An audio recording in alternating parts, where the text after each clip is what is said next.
Hello mga kalakbay, samahan niyo ulit kami for another adventure, and for today's gala, pumunta kami sa Isla Chica located sa Pagbilao, Quezon. 1 hour drive ito from Lucena at 4 to 5 hours drive naman galing Manila. Bago pumunta ng resort ay may babayaran na environmental fee na 20 pesos per head. Ang entrance fee naman sa resort ay 120 per head at ang nakuha naming cottage ay 700 pesos. Nag-decide kaming dito pumunta para i-celebrate ang birthday ni Shaira na pinsan ni Dex. Pwede ang dogs dito kaya sinama na din namin si Pachi at Yuri. Okay, so dito yung mga parking area dito sa resort. So, dun yung mga sasakyan.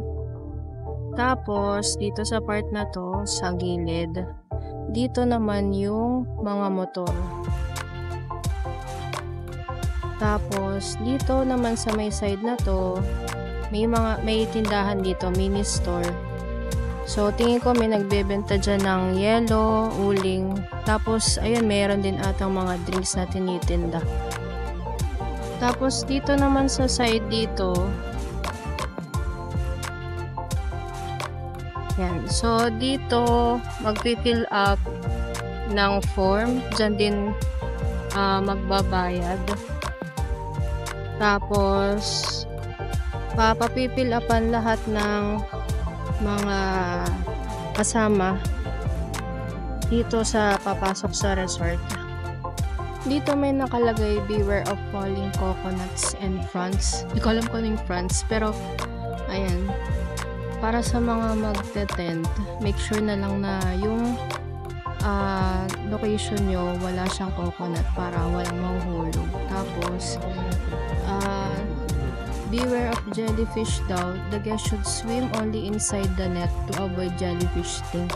So, dun mamaya, papakita ko yung dagat. Merong net dun. Dun lang advisable maligo. Kasi, marami ngayon jellyfish eh. So, dahil nga maraming jellyfish ngayon, meron silang nilagay na net. Dalawa yan. So, isa dito. Tapos, meron pa dun sa dulo. Para liguan ng tao kasi ma-jellyfish nga eh. So, malawak naman siya. Madami naman ang kasya. Ito naman yung tubig. Malinaw naman siya. Tapos, dito tayo sa shoreline. May mga makikita ding isda. Tapos, yan, kita yung mga nasa ilalim. Malinaw siya. Ito, nandito tayo sa walang net. Yan, ganda. Ito naman yung sand niya. Mapino siya. Ayan, mapino. Tapos, para siyang white brown. Yan. Hindi lumulubog yung paa dito. Kaya okay na okay.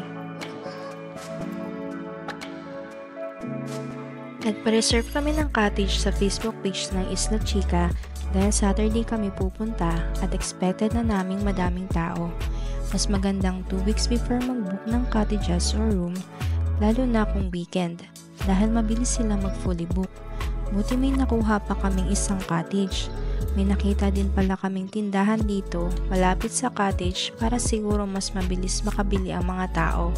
Meron din dito nagbabantay na lifeguard para din i-check kung may taong nakakalagpas sa net. May nakita din nga pala kaming nag-check ng net kung tama pa ang pagkakaayos para walang makapasok ng mga jellyfish. Ito naman yung ihawan at kalapit nito ang banyo. Meron ding pinapahiram ang resort na ihawan, pwede ilapit kung saang cottage kayo nakapesto.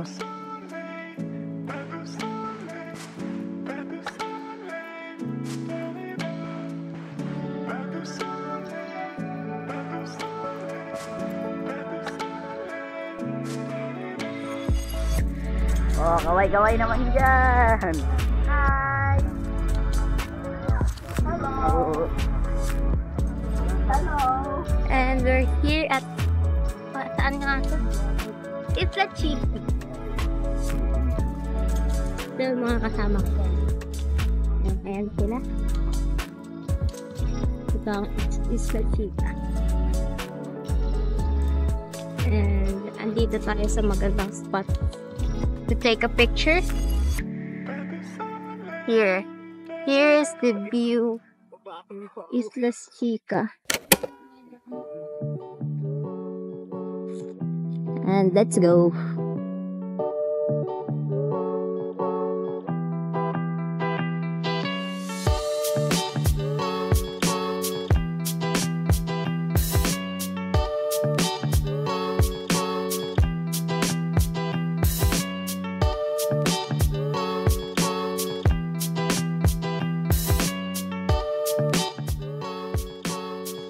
And now we're going balik ulit. Ito mga kasama. Ito for the tulog.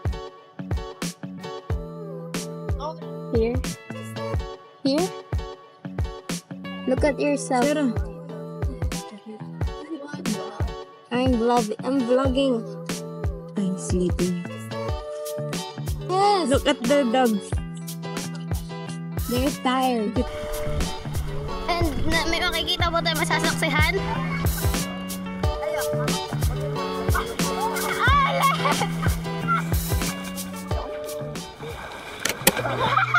Seen a lot of change, been through a lot of pain. Some things are not the same as they were a year ago, but all will be okay. I move on each and every day. The past is where it stays, way back a year ago. I've changed for the better this time. I thought I would never be fine. I strive just to say I'm alright, and for the first time in a long time I'm alright. I've seen a lot of change, been through a lot of pain. Some things are not the same as they were a year ago, but all will be okay. I move on each and every day.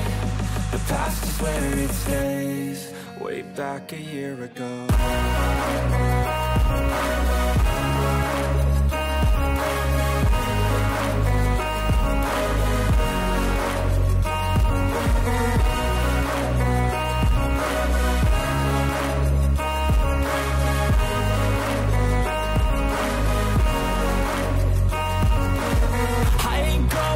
I'm not falling. I'll push all my chips and call all in. I'll bet on myself, you keep stalling. I hear destiny and it's calling. I'll keep my head up high through the downs and lows, and we're all going live. Still nobody knows, but I'ma choose what's right and take what comes and goes. And ain't no one in life holding me back no more.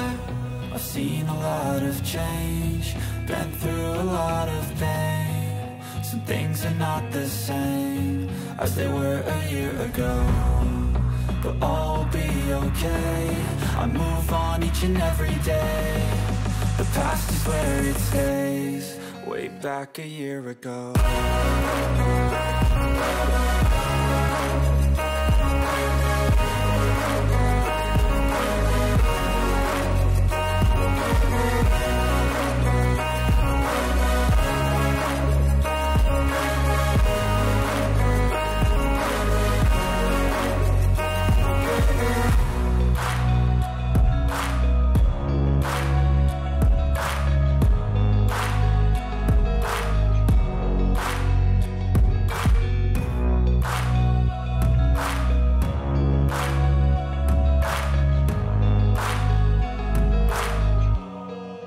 Back a year ago.